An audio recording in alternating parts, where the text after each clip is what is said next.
I'm Dr. Laura Roberts, Editor-in-Chief for the Books Portfolio of the American Psychiatric Association, and welcome to the APA Books Podcast.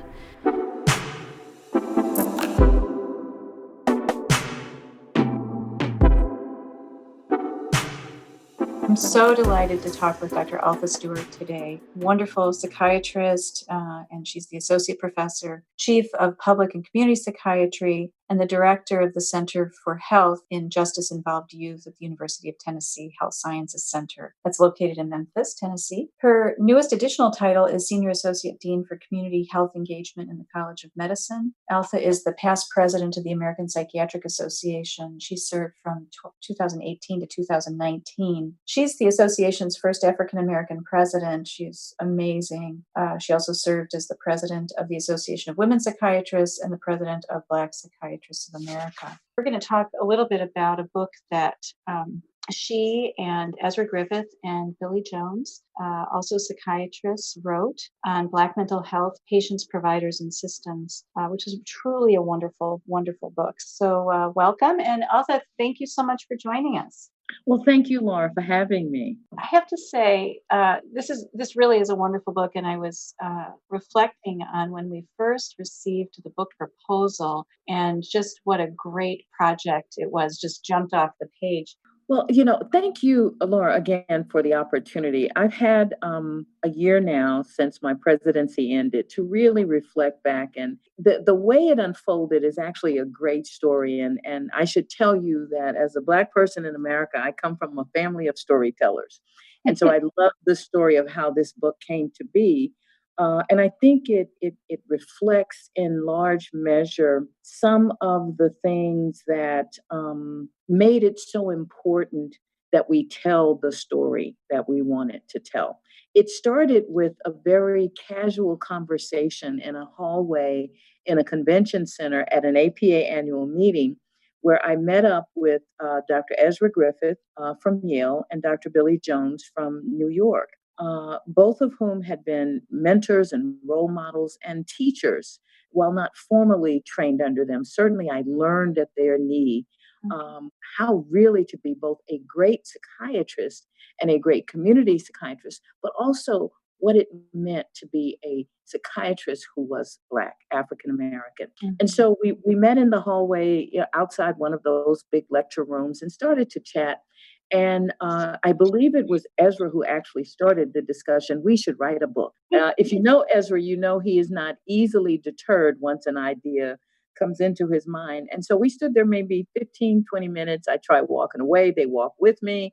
And he's just not going to let it go. And he lays out the reasons why now is the perfect time to write this particular book.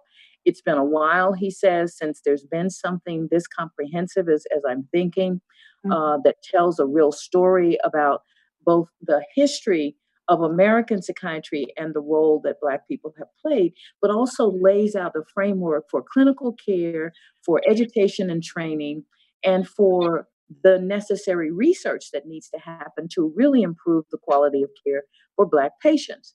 It would also be a wonderful volume for Black psychiatrists and other psychiatrist colleagues to have on their shelf as a good reference material. And so I'm not really enamored of this idea at that point, but it's Ezra and it's hard to say no. So we leave it there and go on and finish the meeting. And he sends an email sometime later saying, I've been thinking about the book idea. And before you know it, we're crafting the book proposal that was sent in with that very ambitious timeline. So it turned out to be a labor of love, but it was a labor. And in order to meet that ambitious timeline, someone like Ezra, who is as talented and organized as anyone I know, to really crack the whip, he turned out to be the best teacher I could have had on writing, just writing in general, but also on how to write the book you want to read. And I think ultimately that's what we came up with, a book that we wanted to read as much as the people we hope will read it or have read it will enjoy reading. Yeah, I would just comment, it really is beautifully structured, and the prose is beautiful, and that's kind of through an editor's sort of eye. But I will tell you, as a reader, it was hard to put down because the way you structured it with immediately was with the stories of your own journeys, and it was really a hard book to put down because it was as you say, comprehensive, but it was more compelling. It was so Hmm. yeah, Hmm. really Yeah. nice. So do you mind, Alva, just starting with your own journey? The chapter 3 of the book is your story, and it's really, I think it'll be very, very interesting to the readers. But do you mind just starting with that, your reflections on your own journey that led you to this moment? Well, no, not at all. I have to admit that I hesitated when we set up the structure for the book, and we talked about the first part being reflections. And clearly, a part of the compelling reason for doing it in Ezra's mind was that for the first time in 175 years, there would be a Black president of the American Psychiatric Association. And that was something both to celebrate and to note as an event worth remembering over time. Yeah. Because of the past history of psychiatry not being all that comfortable and positive for many in the Black community, because of the existing and still ongoing today challenges for both patients who are Black receiving mental health care, but also for the people who enter the field who are Black and have to be trained and mentored Mm. and role modeled into their full professional identity, that there was a larger purpose than just the fact that there was a Black president, and that it meant that we would all be in the position of disclosing things that, for me at least, I had never talked about. For example, as a Southerner, most people didn't even know I was a Southerner until I mentioned being from Memphis. Most people assumed I was from the North because that's where professionally, that's where everybody knew me from. I trained in Philly, I Mm. worked in New York, I worked in Detroit, I worked in Philly again. So for the most of my professional life, I was a Northerner as far as anyone was concerned. And that whole Southern identity and sensibility that I had to share was really, it was a bit troubling in the beginning because I'm generally a private person and didn't want people to know all about my life.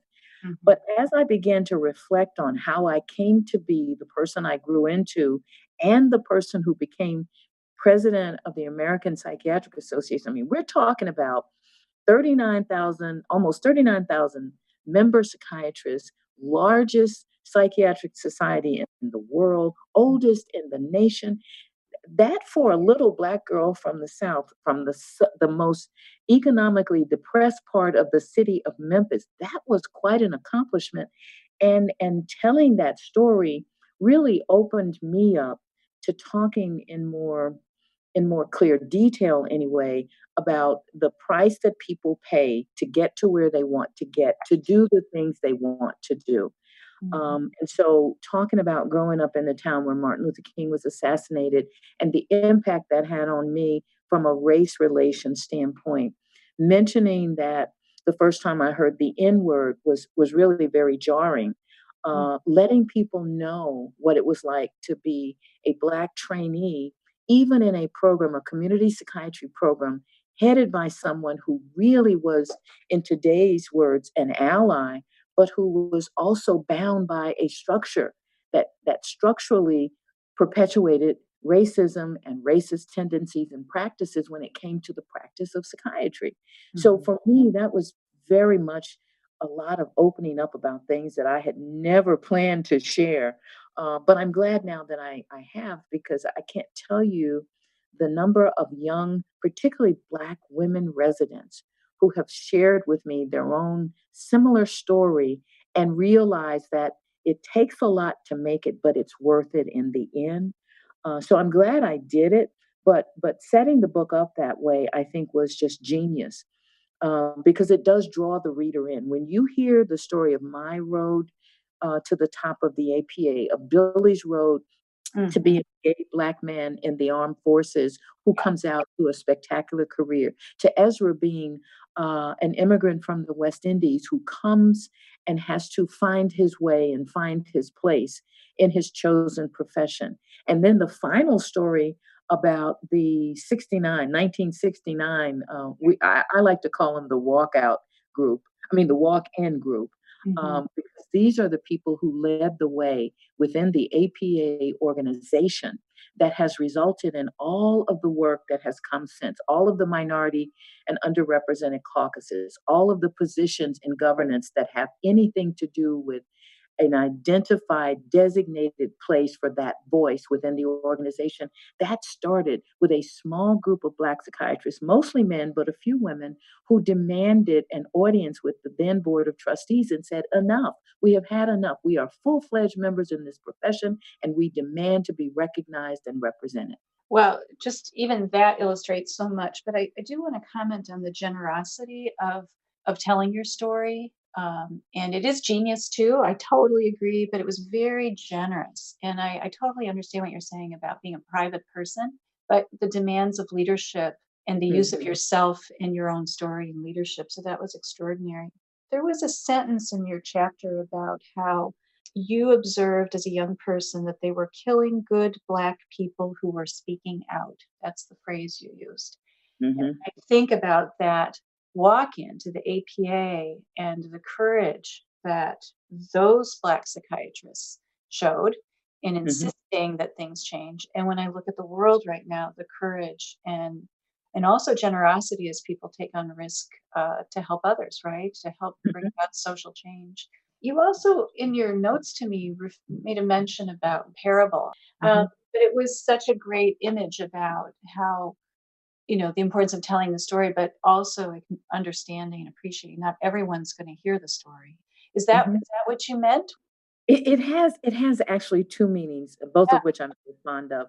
I yeah. grew up in a family where all of the what we then called the old folks, all of them could never just directly say anything. You had to sit through the story that was to teach you what the lesson was that they were trying to give you.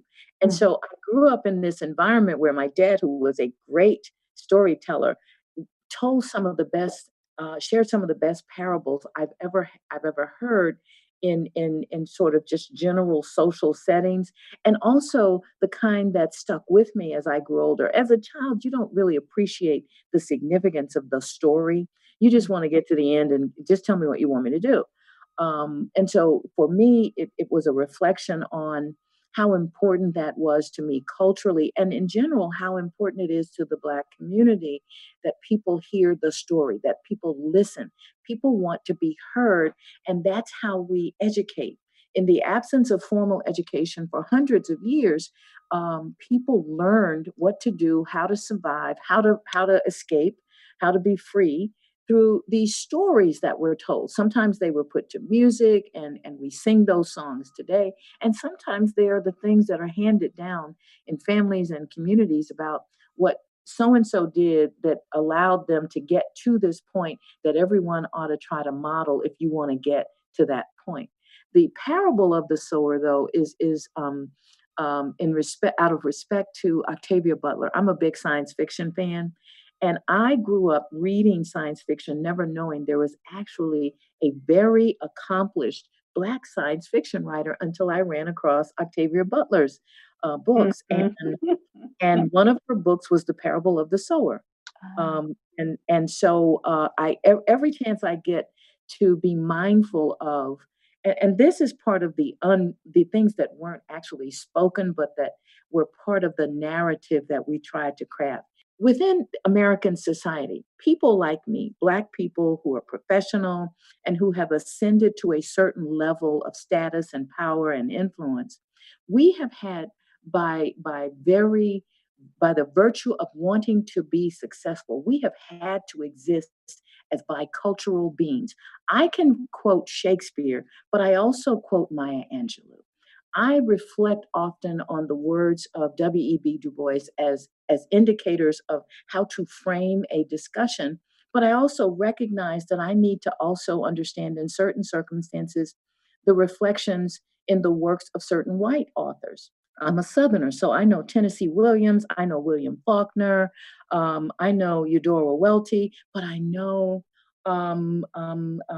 Zora Neale Hurston. I know Toni Morrison. They are a part of the fabric of who I am, and their stories resonate with me. What I have learned over the years of working in these mostly white institutional or organizational settings is that I am by my very nature bicultural. My white colleagues have very little understanding or appreciation for things that are the full composition of Black culture. Everything from the language and linguistics and sort of cadence that we speak with in general, the fact that I can talk in a similar fashion right now in this setting, and that I may sound a little different when I'm talking with an interviewer who is Black and asking me some things from the Black perspective. There are words and phrases and little idioms that just escape from me when I am in a comfortable setting where I recognize that my Blackness may not be as much of a threat or as much of a fearful thing for someone who's sitting across from me. And Mhm. I think it's playing out now because we're having to have different kinds of conversations that I hear from my white colleagues are difficult, but that I hear from my Black colleagues are necessary. And I sit, I think, in many ways, and in part, this was what was part of the comfort of being the president of the APA, because I became comfortable thanks to people like Billy and Ezra with my dual identity, with that duality where I have this perspective that reflects both sides of the coin, if you will, and I am equally comfortable in either on either side of that. So let's do talk about a really hard thing, which is the idea of racist practices in psychiatry. I think that is a hard reality that I think people acknowledge, but often don't know kind of how to respond to and what to do because it seems so sewn into structures and larger structures. So, do you have guidance for the field on this issue? Yeah, I do, and to date, it has not been well received. I will start out by admitting that.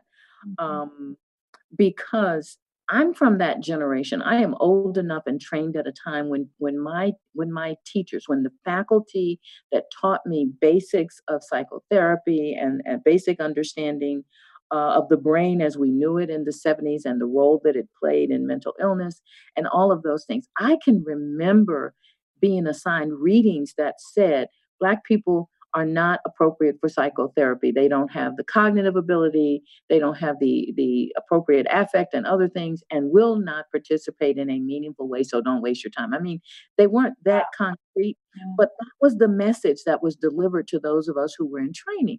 Mm. And I was fortunate. I specifically was fortunate that I trained at Temple Mhm. for medical school, and then went to Hahnemann, now Drexel, for my residency. And I chose Hahnemann specifically because after the experience in medical school of being one of very few Blacks and having a neuroanatomy professor insist on calling a part of the brain that we all know as the substantia nigra, he insisted in lectures on calling it substantia nigra in a very small way. It could have been the inflection, it could have been his accent, but for a little Black girl from the South in her first trip up north to go to medical school, all I kept hearing was the N word over and Mm. over in my brain. And so I needed a bit of the comfortable environment that Hahnemann turns out could provide me. They had at least a dozen Black faculty, some part time, some volunteer, but they were there. They were a presence. They had a chairman in Israel Zwirling, who is probably my favorite chair of ever. He was 4 foot nothing, but he commanded the room. I Mhm. remember watching Iz in a faculty meeting as a resident on the periphery when you were allowed to still be in those meetings. And it was as if in my mind, he was seated at the head of the table, but in my mind, the picture was him standing on the table, marching back and forth, Uh-huh. and having all of the men in the room, and forgive this image, but all of the men in the room grabbing their crotches to protect themselves when Iz decided to let loose on you. And so my image of what a leader was you instill fear, you assure them that it will happen as they think it happens, and if they run afoul of you or don't do something that you want, there will be something in your stocking at Christmas that is not a lump of coal. Mm. Uh, and so in the early part of my training, I had an exposure to a lot of Black people who were comfortable in their own skins and accomplished in their psychiatric skill.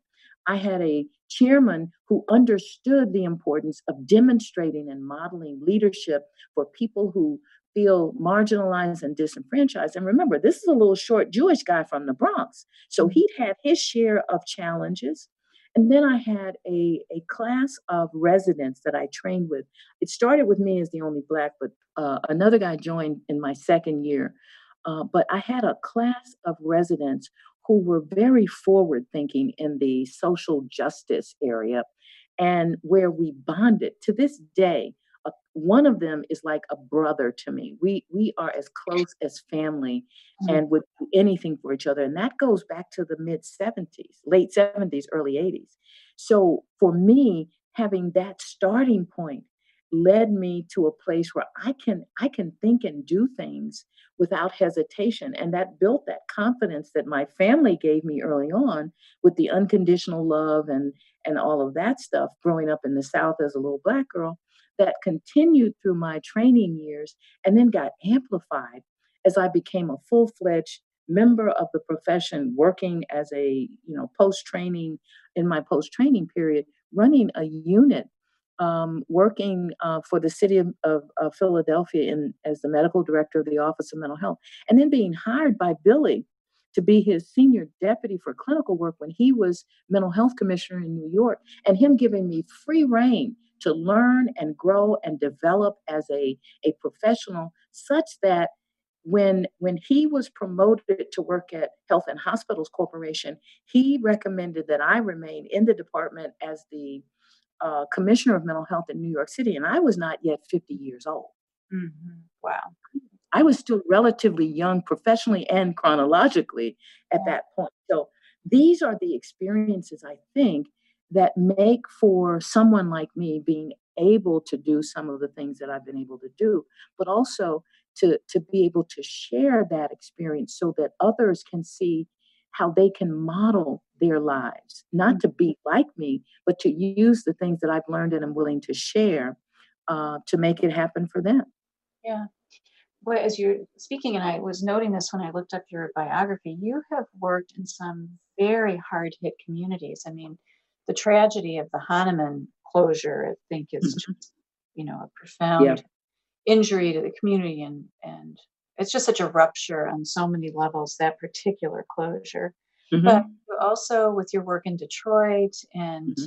New York, I mean, you have worked in communities that have been extraordinarily hard hit historically and are Hmm. very, very hard hit right now.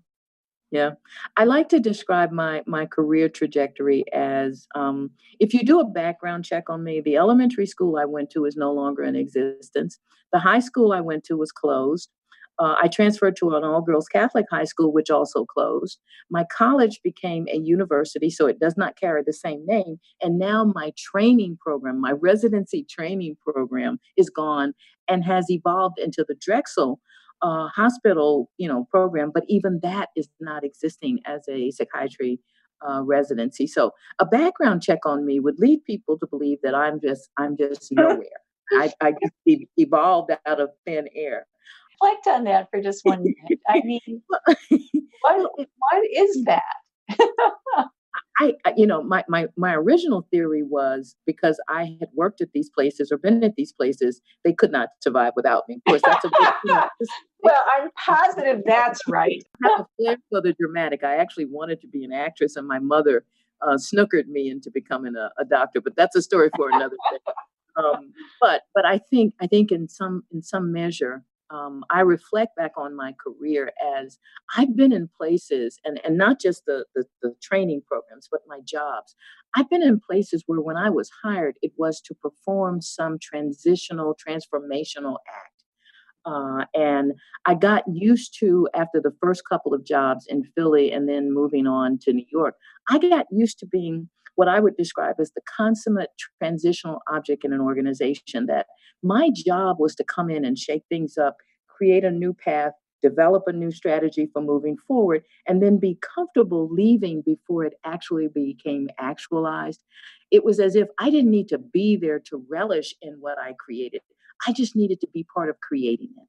And in our profession, being a good transitional object in times that need good change agents was one of those. If I had to say my secret power, it is that I have that ability to move in and out without carrying. I need to be there to relish in the glory of it as a part of my own need and mentality.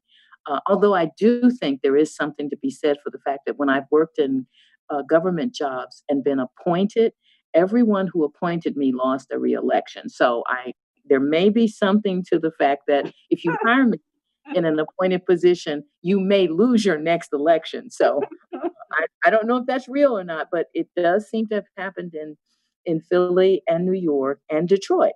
Mm. So I may be the bad penny. I don't know. I Uh, don't think so. But I do think it's a time where change, I've been reflecting on how little has changed in the last 50 years. And I welcome the discomfort that we're experiencing, and the unveiling of the anguish and pain that has existed in so many communities. mhm. And I think, if we can move with this, there is an opportunity for at least a little bit more accelerated change. I don't know if you have thoughts on that or reflections that you hope will embrace as a field. Well, I am at the same time disappointed with some lack of progress in our profession Mhm. and anticipate with hope some change. What I mean by that is we have known for over 50 years the significant amount of misdiagnosis that occurs in Black patients who present for treatment. We have enough data to Absolutely. support the fact that the same symptom set presenting to the same person will be determined to represent a different diagnostic category based on one person being Black and one person being white. So we have known this. We didn't have the language of implicit bias and structural racism, perhaps, but we have known this to be true. We don't need any more studies about how to move away from misdiagnosing people because they are Black. In the same way that your zip code should not determine what healthcare you can get, your skin color should never determine what kind of service you receive. And it enrages me. And again, here's a perfect example. I'm reminded of the James Baldwin quote about to be Black in America and be relatively conscious is to be in a state of rage all of the time. And we have to protect ourselves continually against that by practicing some kind of self care. Otherwise, we walk around all the time being angry and furious and in a rage. Because I have seen this play out in treatment team meetings where a presentation of a case that starts off traditionally with 30-year-old, Black woman, blah blah blah blah blah, and every sign and symptom that I recognize in the bones. Every time I would sit in a treatment team meeting and I would hear the presentation, typical starting presentation, 30-year-old Black woman presents with blah, blah, blah, blah, blah. As a Black psychiatrist who understands the reflected culture in the case presentation, I hear angry, I hear Black female, I hear a litany of issues that she is dealing with that are very likely very stressful. I hear very little family support or estrangement from family. I hear challenges in the workplace and other things, and I begin to think depression. My white colleague hears what they believe to be violent, psychotic like acting out behaviors, and they begin to think more serious psychotic disorder as opposed to depression with psychotic features, perhaps. I mean, there is no need in these days, in this period of time, there is no need for there to be a continuing misdiagnosis of what is a clear presentation when you factor in the cultural variations and understanding of those variations, which we clearly are not teaching well enough because it still happens. And I'm not actively involved in the training of the next generation of psychiatrists. I don't train residents and that sort of thing at this point in my career. But I do understand from talking with residents. I spent a year as in my president-elect year. I spent a year traveling to do grand rounds because everybody wants the president of the APA to come to their program. And at each stop along the way, they would assure that I met with the residents in their programs. And to a program, if there was a Black resident, I got the same story. This is what my experience is. This is how I feel when I'm in these settings. I don't think I should speak up because it will be held against me. I don't think people will understand. If I recommend a reading, people say, oh, that's not relevant. This marginalizing and minimizing of the Black trainee is as bad as the marginalizing and inadequate training for their non-Black counterparts in the training, because they're not getting a chance to add value to the training through their experience and understanding of being Black in America. And the other group is not gaining useful, important, helpful knowledge and providing the best possible care to everyone they work with. And in today's patient population, which is becoming increasingly diverse, increasingly Black and brown, and increasingly reliant on public systems where many of our trainees wind up doing their training, increasingly we're sending people who are ill prepared to deal with the folks they're working with and lacking in the understanding that would help them work with them better. That's a travesty in the 21st century. It is a travesty, and we have to stop it. The book was our effort to add something to the discussion, to have a reference available for anyone who wanted to use it, and to encourage training programs to make it their go-to text if they really want to train top-notch, ready to go to work with whoever walks through the door, residents and fellows. Oh, that's great. Well, I also I could talk with you all day, and I find your insights just to be so valuable. And this book is beautiful, and I want to thank you and Dr. Griffith and Dr. Jones for developing it for us and for our readers, for the profession. I do think it was a milestone. Certainly, your leadership of our APA, but also the book is itself a milestone. And I want to thank you so much for developing it for us. If I could, I'd Yep. like to end with something that I think is going to be important. You know, we're in the midst now of a major social justice transforming period. Mhm. And I think as we move forward, I think it's going to be really important that we look at all of the structures, including how we discuss and write about these experiences. And our book was an effort to begin the next 50-year dialogue, for example, of what it means to be Black in psychiatry, how we treat patients who are Black in the mental health system, how we craft our systems to better welcome, accommodate, and serve people of color. And I think there's some structural things that were highlighted for me as a part of the learning to write process that I would share with the audience. And one that stands out now, perhaps more than ever, is the guides that we use in how we determine and how we describe who will do the writing and what they will say when they write. The particular example that comes to mind has to do with the style guide for the use of the term Black.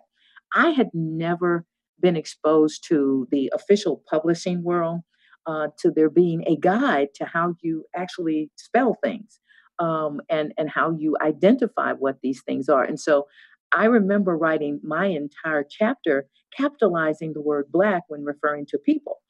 And it was Ezra who taught me that the style guide is such that when you are referring to the race of people, it is always lowercase. And I said, but Ezra, doesn't that convey a different sort of value and mindset? I mean, this is the written scholarly word. And he said, it is the guide, it is the style guide.